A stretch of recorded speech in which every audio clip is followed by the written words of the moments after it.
students. Today, the next topic that we are going to study is the organizational structure. So the next topic that is given, the previous topic which was given in your book is the formal and informal organization, and this topic has been removed by CBSE board because of this coronavirus situation, and this topic we are going to study is the organizational structure. Okay, so organizational structure is the framework within which an organization is set up. Okay, so it is the overall pattern of the business, okay, or of an organization. So what kind of pattern that the organization is created. Okay, so it shows the relationship between the different members. There are so many different type of members in the organization, like different level of managers are there, top level, middle level, and the bottom level. There are different type of managers are there. So what sort of relationship they are having, and what type of what kind of a structure it is having. As I told you, like when you are going to make a building, we first make the structure of the building. Okay, so the same way the structure of the organization is developed, or this is called the structure of the organization. So this is the framework within which the organization is functioning. Okay, so that is the meaning of this one. And if you ask a question like whether every organization has got a special or same pattern or same structure, then we can say it is no. Okay, because it depends on the different type of things are there that we have to consider when you consider the organization structure.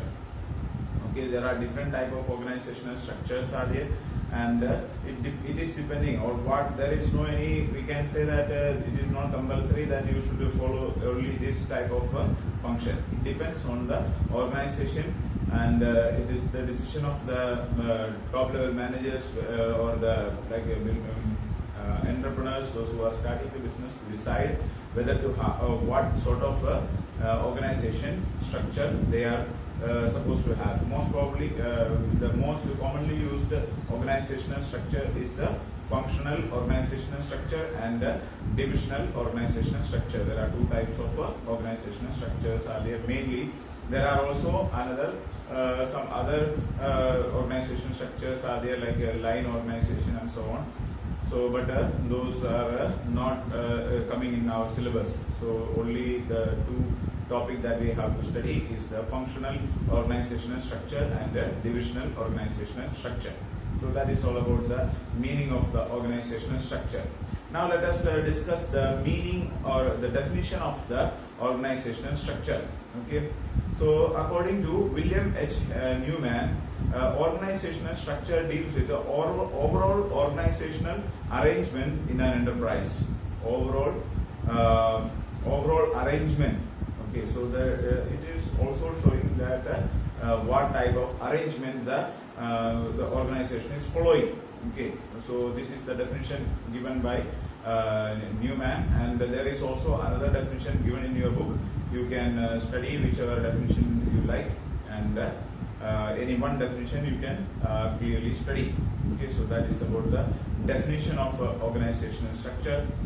Now let us discuss what are the different types of organizational structures.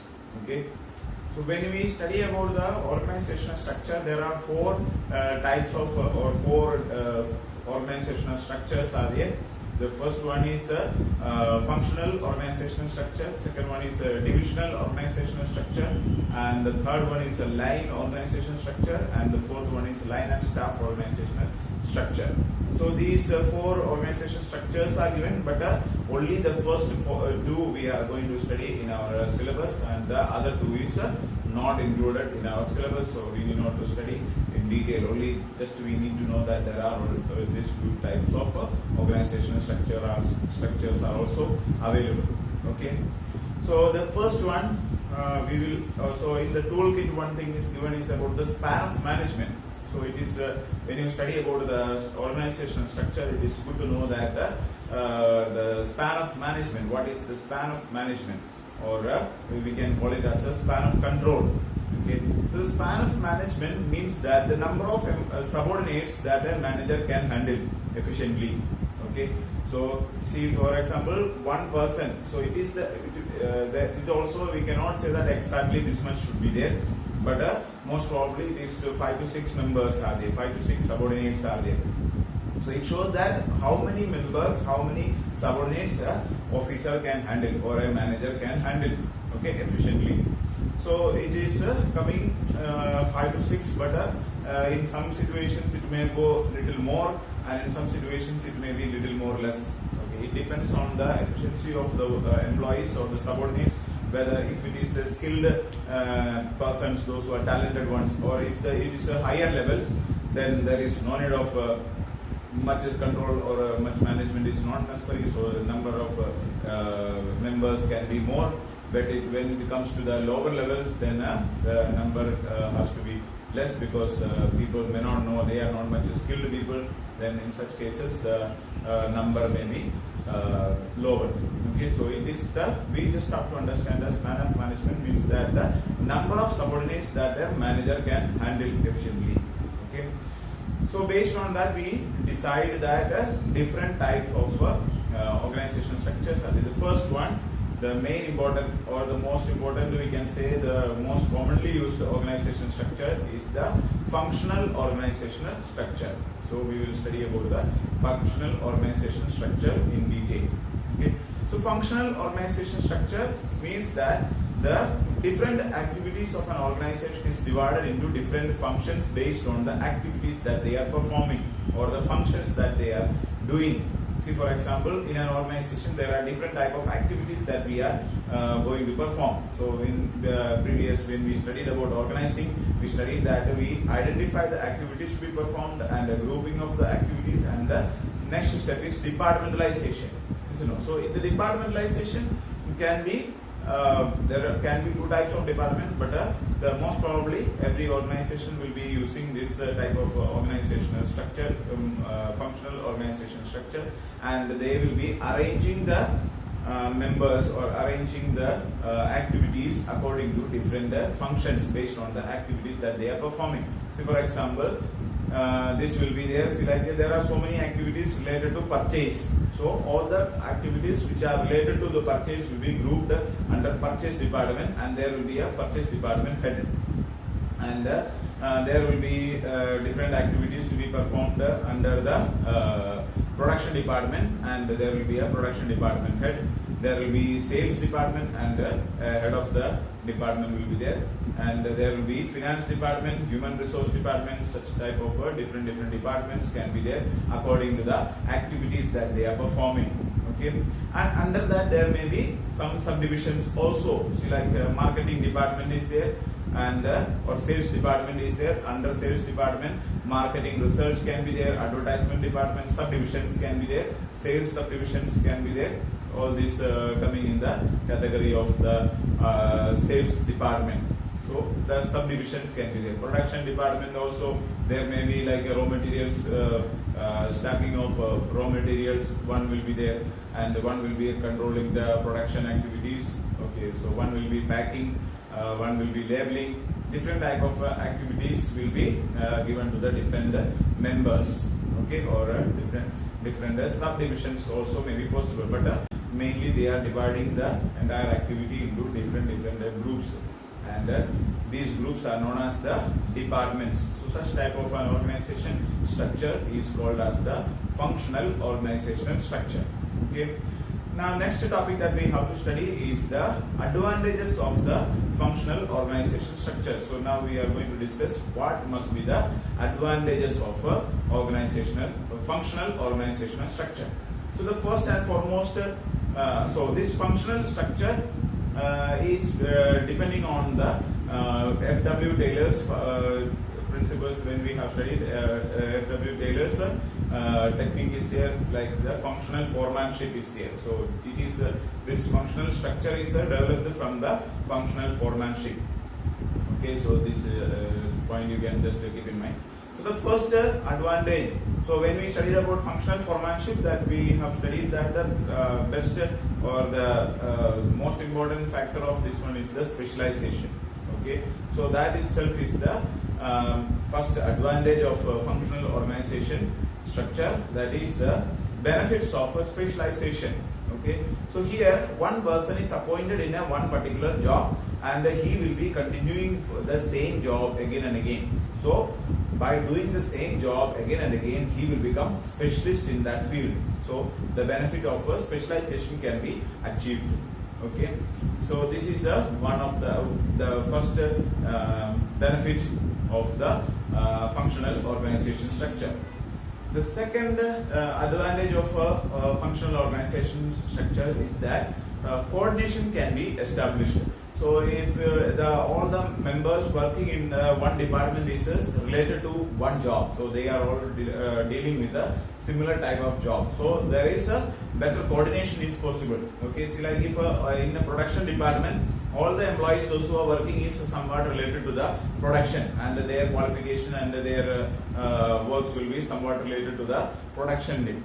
Okay, so then there can be better coordination can be increased. Okay, so there will be more amount of coordination.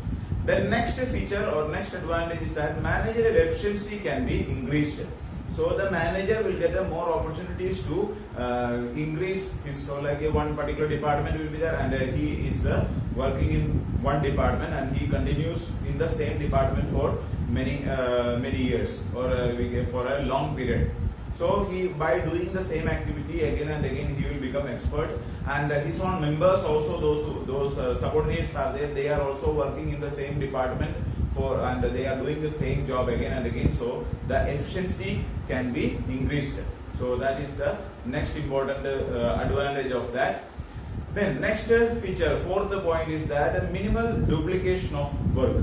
So the duplication is that the same job is done again and again. So this is not possible, because like one particular department is doing only one sort of jobs, and under that, like the production department, so all the activities related to the production is done only in the production department, and that department again is subdivided into different production activities. So a particular person is appointed for the production of this particular thing. Okay, so then there is no any chance that, so the manager knows that how much amount of products are to be produced, so he will be producing according to that. So there is no chance of duplication of the job. Okay, so same job will not be repeated. The repeating or the duplication of the job is not very much possible.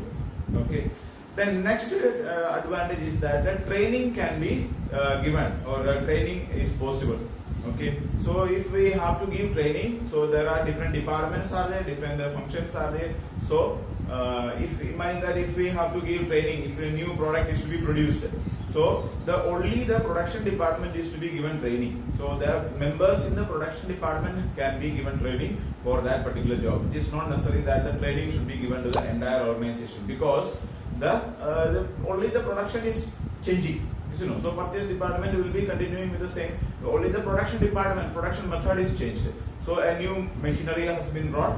So that will be only affecting the production department. It is not going to affect the entire organization. So if a new training is to be given, then that can be given to the only production department. If there is any like a change in the financial department, so only training is to be given related to the financial activities, and the financial department, the members who are handling those jobs only need to be trained. So there is no any complication in this one. Only few members will be there, and these members can be given training. Okay. The next point that we have to study is that equal weightage can be given to all the functions or all the activities. Okay. So there are lot amount of activities that we have to perform, and equal weightage can be given. Okay. Equal weightage means that all the departments are given equal weightage. Means that there is no any more importance is not given for any particular department. Each department will be given equal chance, equal weightage, equal amount of opportunities will be provided.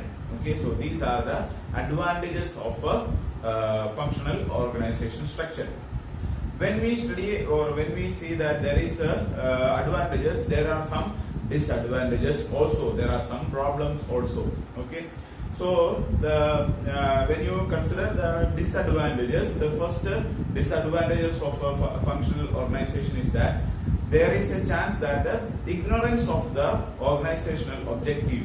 So when a particular department, so the department will be start doing they will be trying to become independent. They want to show that our department is the best, and they want to achieve the goal of their departmental goals. So the members of an organization will be working to achieve the departmental goals. So their more concentration will be on the departmental goals rather than the main goals or the objectives of the organization. So then there may be some kind of we can say that the organization objectives may be forgotten. See, for example, if the organization is trying to increase the production, okay, but in order to maintain a good quality, or in order to maintain the status of the department, the production department may be trying to increase the sales, increase the quality of the products only.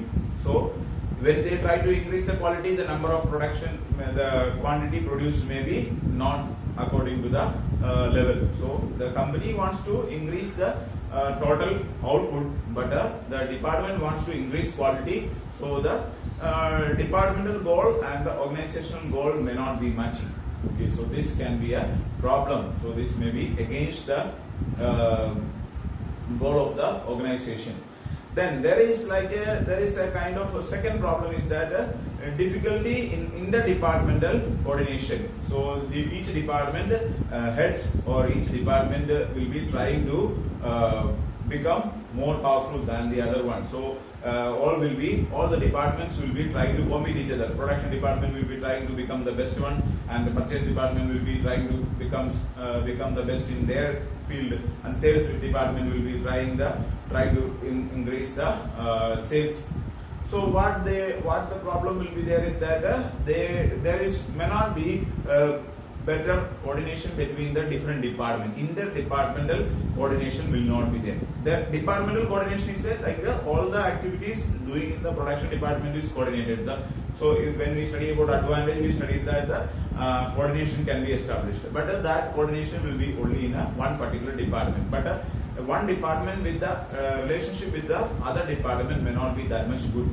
Okay, so there is a possibility that both the departments may not be trying to cooperate each other. The third disadvantage is that there is a chance of a conflict of interest. So there is a chance that both the members, like the different departments are there, they want to show themselves, or the ego of the managers will be there. So they may not be trying to cooperate each other. So there's a chance that both the departments start fighting.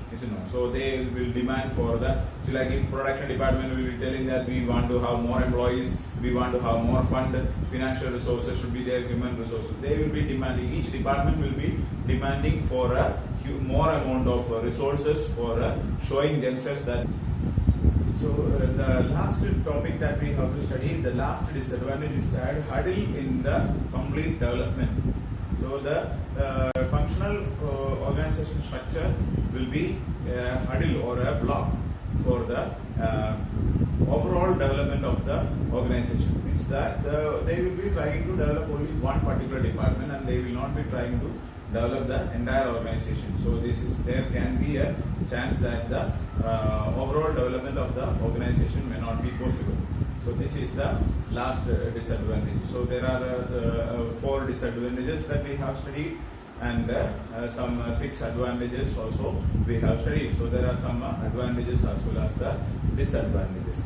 The next topic that we have to study is the suitability of the functional organizational structure. So in this what we are going to study is that we will study where this functional organizations can be used, or where functional organizational structure is suitable in which type of organization. So the first one is that where the organization size of the organization is large. When the organization is very much big, then this type of organization structure can be used. So they can be divided into different departments, and if it is very small organization, then it is not possible to divide into different departments and things like that. See, like in our school, we have different teachers teaching in different subjects and so on. Though, but there is no any particular department. But when you go to college, you will find that the college different departments are there.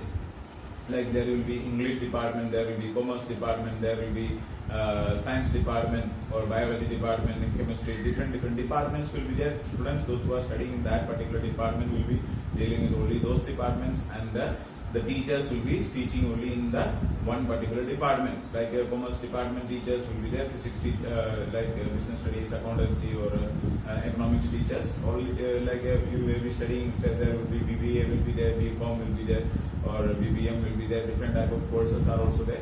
So those teachers will be dealing with the only commerce students, and the science department will be there, where they are studying about the science and related topics like that. So different departments will be there. So but when their size is large, then only this will be applicable. Okay. So if it is a small function, also small in large or a medium type of organization, also it is possible, but it is a little bit expensive, or it is not that much easy to handle. Dividing into different departments, so we need a different that much amount of human resource will be there, financial resource will be there, other materials required, all the things are very much necessary. Okay, the next topic, the next place where the applicability of or suitability of organizational functional organization structure is there, where the specialization is required. So when there is a large requirement of a specialization, we can use this type of organization, because the one person will be doing one sort of job only. Okay, so it will not be that one particular person will be doing one type of job again and again. So he will become specialist in that field. So when the specialization is required, we can make use of this type of organizational structure. Then next one, where there is a decentralization of authority or delegation of authority is required. Decentralization or delegation of authority is required, where we can handle the job or duty to the our subordinates. So such type of organizations also can use this functional organization structure. And the most important topic or the most important suitability is that where the organization is producing only one type of product. Okay. So if an organization is dealing with a different type of products, then such type of a company cannot have a functional organization structure, because it will start getting confused. Imagine that if a company is producing, like Tata company is there, so Tata is producing let's say car production is there, trucks are there, steel is there, or masalas are there. So different type of products they are producing. So it is not possible that all the things of like purchase department of will be there, and all the purchase will be done in one. So for such type of organization, there will be the next topic, or the next like a divisional organization structure is there, that we will be studying in the next class. So those type of organization will be more better. So here functional organization structure is more suitable when the organization is dealing with only one product, only one, or only few products. You can say 1, 2 or 3 are there, then also it can be adjusted, but one will be more suitable. Okay, so that is all about the functional organization structure. And the organization structure and the two types of organization structure, this is a very much important topic, so you have to study this one in detail. Okay, so thank you so much.